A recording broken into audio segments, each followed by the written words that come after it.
السلام علیکم ورحمۃ اللہ وبرکاتہ۔ ناظرین محترم، حافظ رضوی اور آپ دیکھ رہے ہیں Islamic T V YouTube channel. ناظرین محترم، بہت ہی بڑی بریکنگ نیوز، علامہ سعد حسین رضوی صاحب کے کیس کی جو سماعت ہونی ہے، اس حوالے سے بہت ہی اہم اپڈیٹ۔ آپ تمام حضرات جانتے ہیں کہ آج علامہ سعد حسین رضوی صاحب بروز بدھ 11 اگست کو ان کے کیس کی سماعت ہے، اور یہ جو سماعت ہے یہ باقیہ تمام سماعتوں سے مختلف ہے۔ آج ان افسران کو بھی طلب کیا گیا ہے کہ جنہوں نے علامہ سعد حسین رضوی صاحب کی نظر بندی کے آرڈر جاری کیے تھے، اور اب اپڈیٹ جو نہیں ہے ابھی آپ کے سامنے رکھتا ہوں، لیکن آپ کو ایک میں مزے کی بات بتاتا چلا جاؤں کہ جو یہودی آقا ان کے ہیں، جو ان کو یہودی اپنے آقا کو خوش کرنے کی یہ کوشش کر رہے ہیں، ان کے چیلے، اب وہ تمام کے تمام چیلے خوف زدہ ہیں، اس ڈر کے اندر ہیں کہ پتہ نہیں ہمارے ساتھ جو ہے وہ کیا ہوگا، کیونکہ ان کے پاس ایسا کوئی جواب نہیں ہے کہ جب جج صاحب جو ہیں ان کے کیس کی سماعت کریں گے تو ان سے آپ پوچھیں گے کہ آپ نے ان کو نظر بند کیا ہے تو کیا وجہ تھی،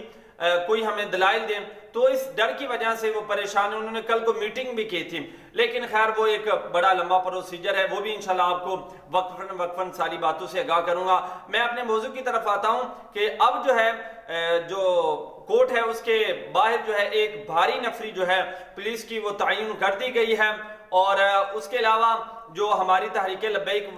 پاکستان کے وکلاء ہیں وہ بھی کورٹ کے اندر پہنچ چکے ہیں، اور دوسری طرف جو مخالف ٹیم کے وکلاء ہیں وہ بھی کورٹ کے اندر پہنچ چکے ہیں، اور اب الحمدللہ ہمارے وکلاء جو ہیں اس بار ایک مضبوط دلائل کے ساتھ اور مضبوط ٹیم کے ساتھ جو ہے وہ میدان میں اتر آئے ہیں، اور انہوں نے ہمیں یہی کہا ہے کہ انشاءاللہ اس بار جو ہے علامہ سعد حسین رضوی صاحب کی جو رہائی کے زیادہ چانس ہیں، تو انشاءاللہ وہ بھی اپڈیٹ آپ کے ساتھ شیئر کی جائے گی۔ اور انہوں نے جو ہمیں پہلے پیغام دیا تھا، جو اب بھی انہوں نے وہی پیغام دیا ہے کہ جو انہوں نے پہلے دیا تھا، اور جو ہمارے مرکز نے پچھلے جمعہ میں بھی ہمیں دیا تھا کہ آپ جو ہے علامہ سعد حسین رضوی صاحب کی رہائی کے لیے دعا کرتے رہیں، تو انشاءاللہ تمام دوست جو ہیں وہ دعا کریں۔ باقی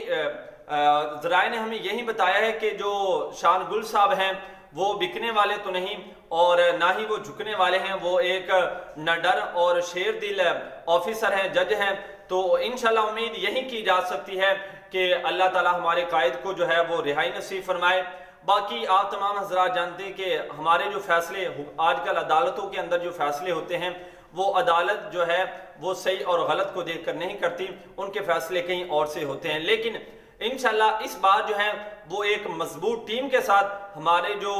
وکلاء ہیں میدان کے اندر اترے ہیں، تو انشاءاللہ اس حوالے سے جو ہی کی لیٹسٹ اپڈیٹ آئے گی اور وہ بھی آپ کے ساتھ شیئر کی جائے گی، اور انشاءاللہ 14 اگست کو جو ہم نے مارچ کرنا ہے، جو ہم نے ریلی نکالنی ہے، انشاءاللہ ہمارے قائد جو ہیں اس کے میں ہمارے ساتھ ہوں گے، اور ہم بھرپور طریقے کے ساتھ وہ ریلی نکالیں گے۔ تمام دعا کریں، انشاءاللہ ملتے ہیں ایک نئے ویڈیو کے ساتھ، تب تک کے لیے اللہ حافظ۔